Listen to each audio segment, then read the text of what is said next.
Hello and welcome to the Time for Advice Digital Transformation video series. Over the course of this series, we'll be interviewing industry figures to see what they understand by digital transformation and how they see it impacting financial advice and wealth management businesses. Our guests will include industry pundits and practitioners. All will have their own view, and we hope that you'll find them both interesting and informative. As a provider of technology solutions to financial advisors, we've no doubt about the value digital transformation can deliver a business, not only in increased profits, but also long-term sustainability. It's important to remember that digital transformation is a journey, and all firms will be at different stages of that journey. Some will be advanced, others just starting. There's no doubt that it's challenging, but we believe that firms need to think big, start small, but just start. Digital transformation means different things to different people. And so today, I'm delighted to welcome an old friend, Phil Calvert, author, LinkedIn, marketing guru, global event speaker, and founder of LifeTalk, the social network for financial advisors, wealth managers, and mortgage brokers, to discuss what digital means to him. Phil, welcome. Nice to see you. And it's nice to see you. How are you? It's been an age. Well, I was just trying to think when the last time we met. It was quite a few years ago, but I see you online quite a lot. But yeah, how things have changed. Indeed, yes, and interesting times. It's crazy. I've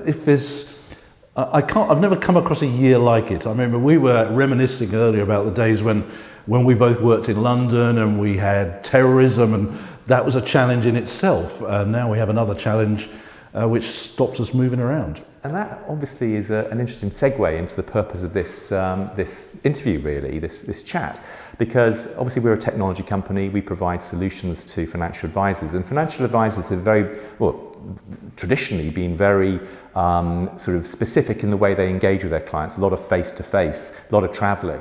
And so obviously the pandemic has put a stop to that and has forced people to reappraise the way they work.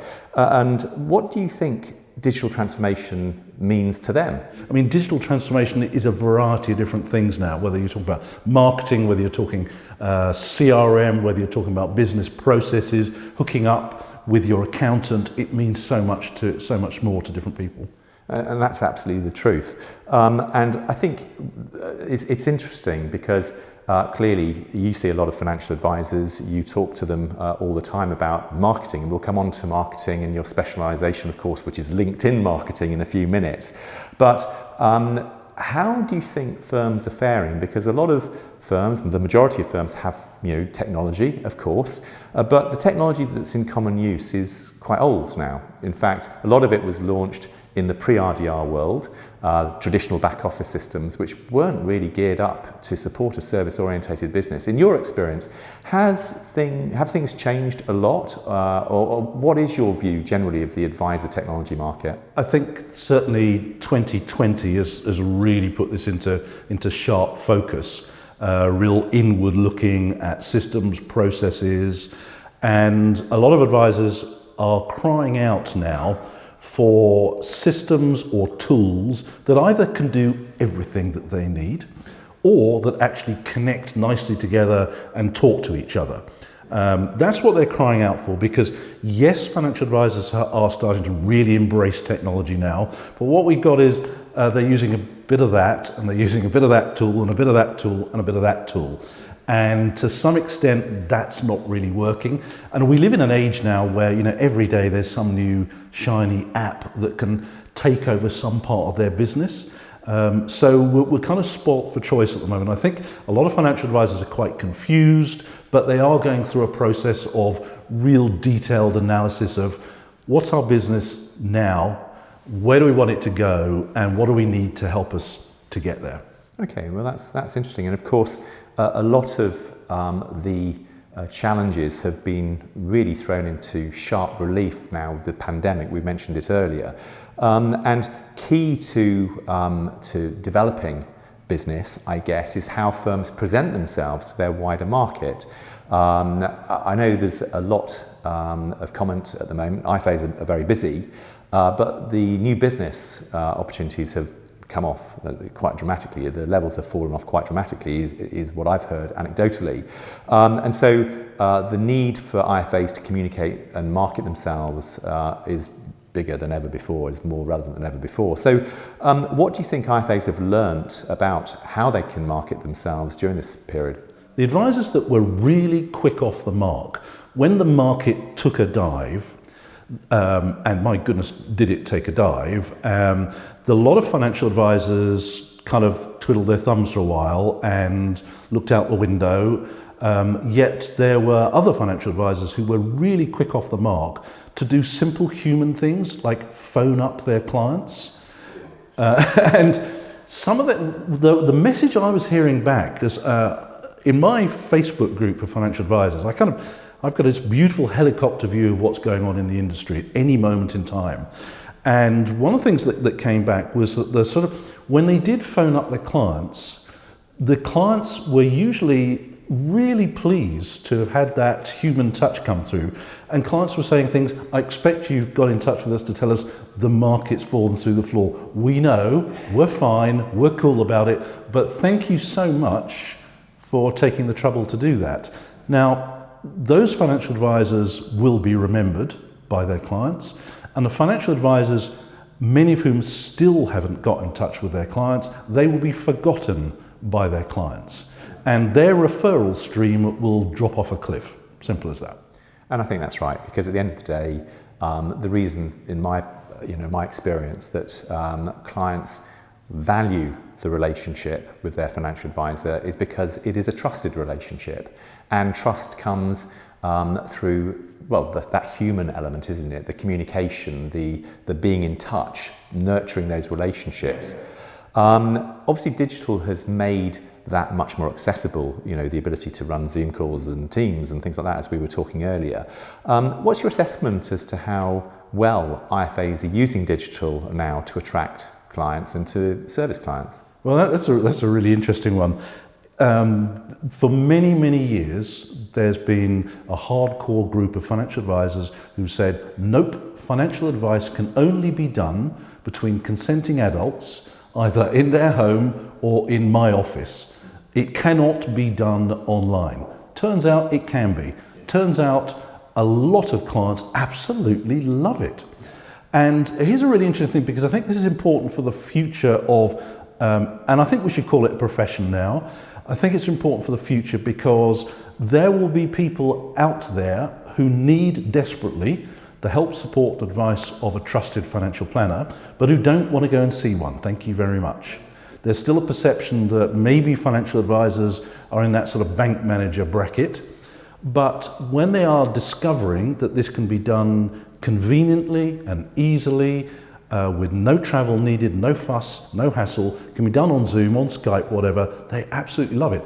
And they're referring their friends. Yes. So that's been the first thing that's come out is finally, most people are agreeing that financial planning can be done online, and we've got the technology to be able to do that, whether it's cash flow modeling or whatever they want to do. It can be done quickly and easily. And there's still a lot of providers faffing about over wet signatures and this kind of nonsense, but we'll get through all that. But I think there's other issues that need to be thought about as well. And finally, advisors are beginning to realize, okay, so we've got this digital world that we're living in now. Perhaps we need to rethink how we present ourselves to the outside world. Although referrals are important to most financial advisors, I think we've become grossly over-reliant on it as an industry. Because, back in the day before the internet, if you were at a dinner party, okay, and you sat around the table and the topic of personal finance comes up, you might stick your hand up and you might say, well, actually, I need an IFA, I need someone to check out my investments or my pensions. And someone else around the table would say, oh, well, you want to check out my IFA, Jones & Co. They're great. And you go, oh, fantastic. And you write Jones & Co. and their phone number down on the napkin. And the next day, you phone them up. Today, if you're at that dinner party, which you're not allowed to do, but if you're at that dinner party and personal finance comes up and someone says, check out my IFA, Jones & Co., you write Jones & Co. and their website down, and the next day, you don't phone them up.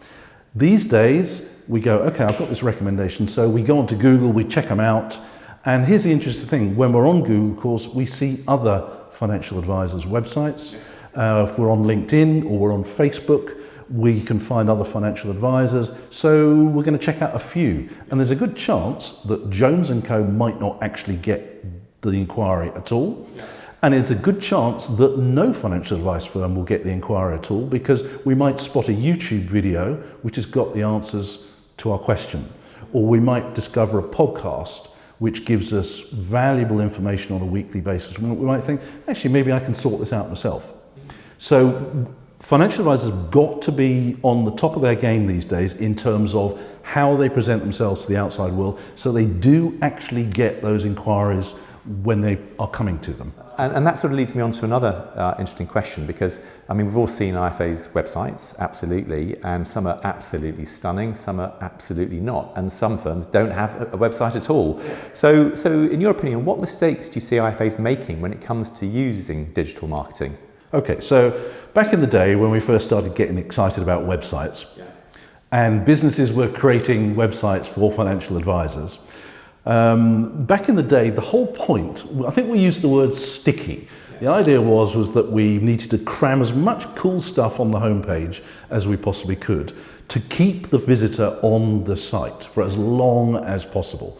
Unfortunately, that approach hasn't really changed. Yes, there are some stunning websites, but they are acting no more than as a brochure. And you've got to ask the question, why would someone want to read your brochure on a screen any more than read it on paper and shiny paper?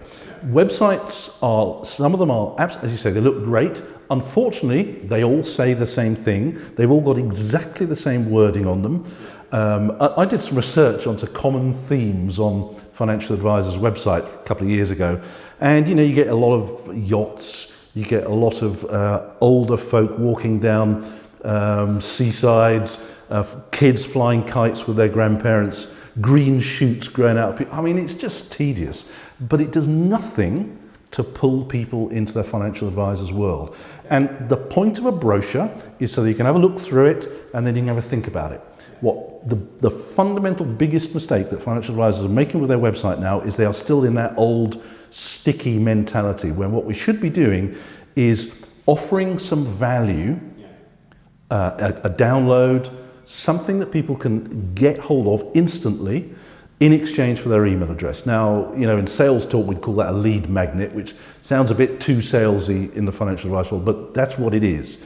It is a piece of value that people obtain instantly. So for sake of argument, if you're a financial advisor and you specialise in retirement planning for heart surgeons in West London, assuming you've got your search engine optimization right, you will have heart surgeons from West London visiting your website. Simple as that. But there has to be something that they can see, oh, this website is written for me. And maybe there's a download that says, download our 10 tips on how to improve your income in retirement if you're a heart surgeon in West London. There's no way you're not going to hand over your email address for that. So this sort of lead magnet approach that pulls people in so that you've got it, but not just get their email address, we've got to get data as well. And there's a variety of new techniques that you can employ now that when someone visits your website, they willingly give you a lot of information about themselves in exchange for a strong piece of value. So I think that's the subtle change that needs to be made, where we move from brochure websites to websites that genuinely offer value in exchange for your information. So what digital marketing strategies should IFAs be adopting in 2021, Phil? What do they need to change? Okay, I think the first thing, other than really having a close look at their website, because they're wasting leads. Literally, they're wasting leads. And what I see time and time again in our Facebook group, over the years, the number one topic that comes up in our forums has always been, what's the best way to generate new leads? And we get discussions about various lead generation firms that are out there. And so the website really has got, because you are already getting people visiting your website. So moving forward then, I think one of the key things you've got to focus on is education. Using digital technology to educate clients. In other words, prove your expertise. So when you and I first met, so we're talking during the 90s, early 90s, One of the things I discovered as a broker consultant was my job was to come and talk to people like you.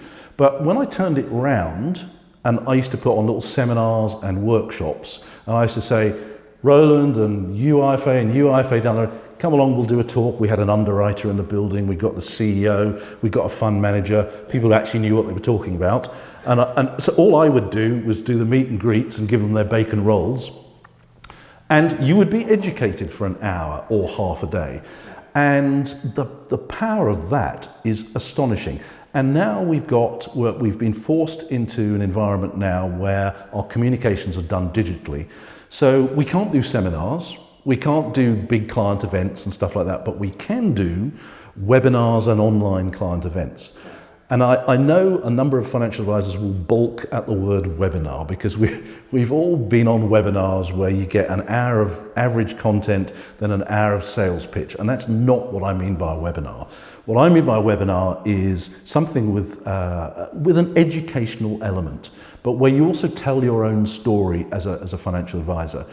You know, although we live in this digital world now, people buy people, always have done, always will do, and they will do so online as well. So to me, education through simple online client events is the way to go. And to do them on a regular basis, maybe once a month, if not more regular than that. Because let's face it, most financial advisors' clients get their personal finance education from journalists. And most financial advisors probably don't want their clients being educated by journalists. So financial advisors should be doing the educational piece. So one simple model that you could do is if you take the personal finance press at the weekend, take the Sunday Times, Saturday Telegraph, you know, there's a lot of personal finance stuff in there. So a financial advisor could do a weekly webinar, doesn't have to be done live, but it's better if it is done live, where you literally do a review of the personal finance pages from the weekend press. And you could literally pick out, so there's an article in the Saturday Telegraph about trusts. It made some good points, but they missed this, they missed this. Our view is X, Y, Z. Great idea. Simple educational stuff that can be done on a regular basis. It could almost get to the point where you replace your email newsletter, something like that. So I think education is a big one moving forward now. We've got the technology to do this now. It's free, for goodness sake, as well. So, and that's really interesting, but I think one of the key things about building strategies is consistency, isn't it? It's continuity. It's being able to do things in an efficient and ongoing way. And of course, that sort of brings the subject back again to technology, because clearly you've already explained websites about creating a strong message to encourage people to make contact. But how effective, in your experience, are IFAs then of capturing those leads directly into their CRM systems and, for example, manage a sort of formal and more ongoing digital marketing approach? Well, to be honest, for the most part, they're not. We know that financial advisors are getting visitors to their websites. We know more than half of those visitors are bouncing straight off again. They're lost. Possibly forever. So we have to find a way of capturing those people who visit the website, getting data off them, and the only way we're going to do that is to give them something of value that they can download, listen to, watch, in exchange for their email address. That email, once we've got that email, it goes straight into the CRM system. That can then automate follow-up emails going up. It can automate an invitation to your next webinar. I mean, it's so easy to do these days. And I think, and I get it, when faced with something new, particularly in the digital arena, we think that's going to be difficult, so I'll push that to one side for a while. There are plenty of people who can help you to do this. So for example, if a financial advisor wanted to do a podcast, the first thing is, how on earth do I do that? Well, go onto YouTube and type in how to set up a podcast, and you'll get everything from how to get started and to start by using your mobile phone, right through to real sophisticated studio quality stuff. But all the evidence shows is the quality really doesn't matter. It's the actual content that's really, really important. People value this. I mean, the weekend newspapers wouldn't have these sections on personal finance if they didn't think people wanted them. Yeah.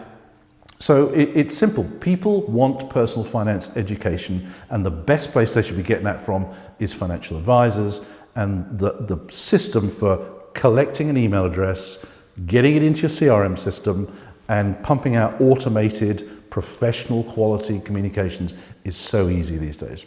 And it's not done at all. In our experience, the disconnect between the traditional back office solutions in common use and a proper enterprise client relationship management technology which enables this digital marketing capability. Yeah. What we see happening all the time is that firms are always compromised because their back office systems were never designed to do this sort of stuff, and so they're then forced to go and buy other technology. And so you begin your journey towards Excel hell, where you've got your back office system with some data, you've got your digital marketing platform with other data. Trying to keep those in sync is problematic. And then Excel comes into the picture, and before you know it, you've got all your data all over the place, which is a real challenge, and something that obviously digital transformation must address and will address. Oh, very much so. When you've got things like GDPR to think about as well, exactly. The more systems you use, the tougher it gets. And you have no control. And given that we are all data processes, I think I might have mentioned, it's critical that we do that. So now moving to a subject I know that's very close to your heart, and that's LinkedIn. And Phil, you've done some great work on LinkedIn. You've written books about marketing with LinkedIn, and we'll put a link to this book and your website, obviously, on the page that this video is hosted from. So that would be fantastic, and I'm sure many clients will be very interested to read exactly what you're covering off here, because it's fascinating. But LinkedIn, I know Microsoft paid $26 billion for it or something. It's an incredible resource, but isn't it just a job site? Well, that's the perception of what it's all about. And sure, they still make a lot of their money from job advertising and HR and recruitment related services. But here's the thing, at the end of the day, LinkedIn is a piece of software. Yeah. And like any other software that you use, unless you had training on how to use it, you will never, ever see the real benefits of LinkedIn. And when I speak at conferences, or when I used to speak at conferences before the pandemic, I would always ask the audience, put your hands up if you're on LinkedIn. Everyone puts their hands up. Yeah. I then go, now put your hands up if you know why you're on LinkedIn. Like hardly any hands go up. I said, hands up anyone who's got a written down LinkedIn plan. No hands go up at all. Yeah. And there is the problem. We tend to think with all kinds of social media that social media and the tech will do the work for you when it comes to lead generation. Yeah. The tech does the work for you behind the scenes once we've got the lead, but most people look at LinkedIn and think, right, if I've got a profile on LinkedIn, all I got to do is I sit back and wait for the inquiries to come in. Yeah. That should happen, but it rarely happens. So you've got to do some work. Yeah. And it's really, really important that people get their heads around this and understand what LinkedIn is all about. Fundamentally, it's a search engine. It is the people and expertise search engine. Right now, there are people on LinkedIn who are searching for pension experts, investment experts, long-term care experts, mortgage experts. They are searching for them. And financial advisors are missing out because they don't know how to capture and be visible to those people who are using the site like that. So there's a few things they really need to get their heads around. Fundamentally, when you ask people who are really crushing it on LinkedIn, what's the main benefit you've got out of the site? They've said research. That's the number one thing. So people are using it as a search engine. So our job is to make sure that financial advisors are very, very visible in the search results. That's really interesting. You're saying it's about research. It's about obviously capturing a lot of information. And I know Microsoft now have started to integrate LinkedIn into Microsoft Dynamics, on which Curo is built. And in the near future, we'll be seeing that Curo will be deploying LinkedIn as part of the system. And that makes it really interesting, because the ability to then go and find or receive a lead, the lead comes in from the website, as it does with our systems, because we use Microsoft Dynamics as well. And then to be able to click the LinkedIn page and see all of the people that you might know that's related to this person and use that as an entree is fascinating. But obviously LinkedIn, isn't it just another social site? What's the difference between LinkedIn and other social media? Yeah, okay, that's really interesting. So if we go back to 2003, when LinkedIn first appeared, And LinkedIn wasn't the first B2B and B2C social networking site. The word social media didn't really exist. They were called social networking sites, and there's the clue. LinkedIn still wants you to use it as a networking site rather than a broadcasting site. Social media is broadcasting, social networking is interacting and engaging at a human level. So the algorithm is set up in such a way that when the algorithm sees you using LinkedIn to support other people, have conversations with other people, comment on other people's stuff, the algorithm rewards you and makes you more visible in the search results, and it also makes your content more visible to the relevant people that you're targeting. So that's really, really important that people kind of get that right. In many ways, we've sacrificed social networking for this thing called social media. Social media, for the most part, is just a lot of noise. It's fun at times, but it's noise mostly. Social networking is much more strategic, it's much more human, and that's when it starts to work. And if you think back to that lovely old-fashioned concept, people by people, they always did do and they always will do. And once we get away from the idea that the technology will do the work when it comes to lead generation, it's people who actually do the work. I get asked time and time again by advisors, they say, I see our competitors down the road, they're using YouTube, maybe we should give that a go. And another financial advisor is using LinkedIn company pages, maybe we should give that a go. And another one's got a podcast, maybe we should give that a go. And guess what? Give that a go is not a strategy. Tweet and hope will never work. So it's about human beings' interaction, and LinkedIn facilitates communication. So it's nothing to do with technology and everything to do with technique. I think that's right, isn't it? So it's understanding the benefits of the software, the use of the software, and how to get the most from it. Yes. Is critical, and how you go about that is key, which then draws me very nicely onto my next question, which is, what 3 activities should IFAs focus on when using LinkedIn? Okay, well really there are 4. The first one is you've really got to nail your profile. Your profile's got to absolutely rock. The single biggest mistake that people make on LinkedIn is not having a fully complete profile, with the emphasis on the word fully. So when you get a little message on your profile that says, fill out your education, or fill out this bit here and fill out this bit, do it. Yeah. And you also want to fill it out with keywords that relate to your ideal client and your expertise. So what you've got to do is make your profile less like a CV and much more like, I go so far as to say, as a sales pitch towards your dream client. If you profess to know what your dream client's problems are, issues are, concerns, worries, then your LinkedIn profile should speak to them. Okay. And when you create it in that way, the LinkedIn algorithm will position your profile much higher up in the search results. So that's the first thing. Second thing is, stop being a broadcaster. Stop putting posts on there that say, check out our latest blog, click here. LinkedIn will penalise you for putting posts like that, because it adds no value to the wider community.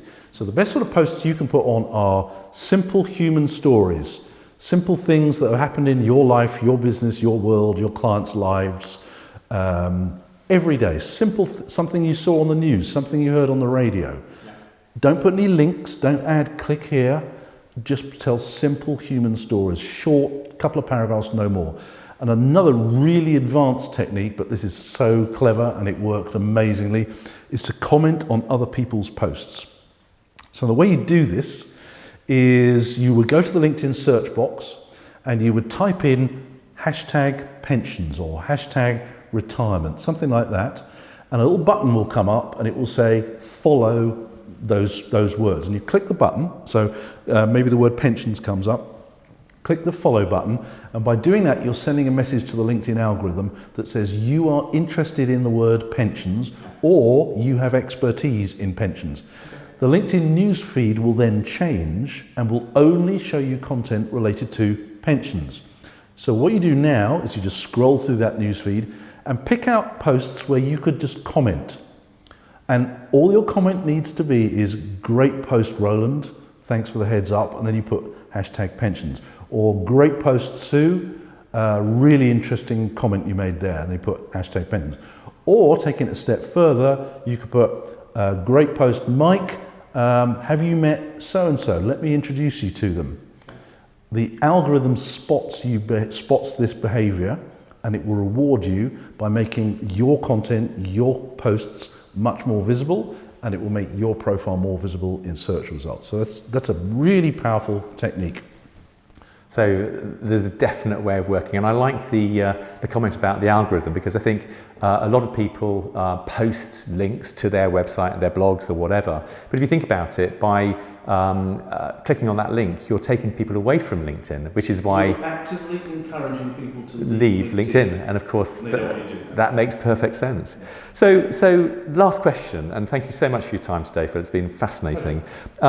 If you were starting a new IFA firm today, what 3 digital marketing strategies would you focus on? Okay, well, it depends on who my target clients are. But let's say I was a financial advisor and I wanted a mixture of people with perhaps assets of a certain level. Maybe I'm focusing on business owners in their 50s, whatever. Yeah. First thing I would do is I would set up my LinkedIn profile, and I would write my profile in a way that speaks to those people. Because those people are on LinkedIn. So I will do everything I can for them to find me on LinkedIn. That's the first thing I do. Second thing is I would have a website which is broadly 1 page. Literally 1 page. And let's say, for sake of argument, I was targeting business owners in their 50s who are maybe starting to think about their retirement income.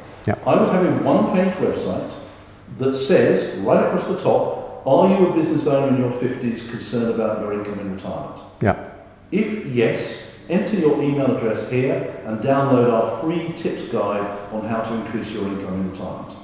Fascinating. That's all I would do. Yeah. I wouldn't have a page for pensions, I wouldn't have a page for mortgages, I wouldn't have a page for all that other stuff. All the sole purpose of that page is to turn visitors into data, yeah, email addresses. Yeah. Okay? And my back office system would do all the follow-ups for me, and that would save me a ton of time. Yeah. You've got to stop wasting your website. You're wasting leads if you're not collecting data on it. Okay? Yeah. Third thing I would do, if we weren't in the middle of a pandemic, I would actually be putting on seminars, because seminars are proven worldwide since time began to be the single best form of lead generation for financial advice. We can't do that right now, so we do webinars instead, or we call them online client events or client value events. I think webinar scares off a few people. Yeah, makes sense. But that's what I would do, and I would do them on a regular basis. If I could do them weekly, I would.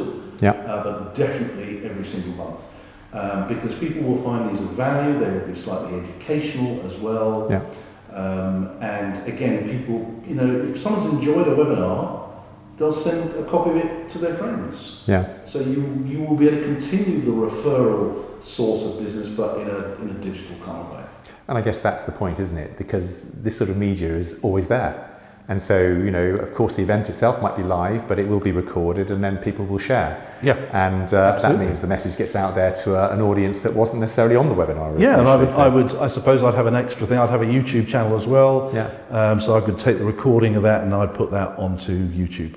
Fantastic. Phil, thank you so much for your time today. Pleasure. It's been really nice to see you again. It's been an age. Let's not make it such a long time next time. But again, for our viewers, I think that was a really fascinating and educational session. And certainly this book needs to be on your must-read book, because for those financial advisors that are worried about lead generation now, the fact that new business volumes might have come down a little bit because of COVID, then the only way of addressing that is to go proactive, isn't it? Yeah, we can't go out networking. Exactly. We can't put on seminars, so we have no choice but to use digital communication tools. I suppose you could up your game on written newsletters.